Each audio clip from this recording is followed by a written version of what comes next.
আমার এত সুন্দর শখের লাউ গাছ দেখেন, অনেকগুলো লাউ লাগাইছি, কিন্তু হঠাৎ করে আচ্ছা সকাল সকাল থেকে দেখতেছি এই লাউ গাছগুলো জিমে গেছে। শুধু একটা না, দেখেন আরো দেখাই, আরো আছে। মানে রাত্রি হলে ঠিক হয়ে যায়, আর দুপুরবেলা বা সকালে 10টা 11টার দিক হয়ে গেলে মানে জিমে যায়। এর কারণ কি বুঝতে পারতেছি না আমি।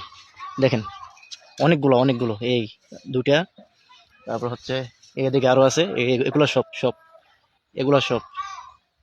তো দেখেন এখানেও আছে, এটাও মারা যাবে, এটা অলরেডি মারা গেছে। এই তো, এগুলো কি রোগ আমি বুঝতে পারতেছি না আমি।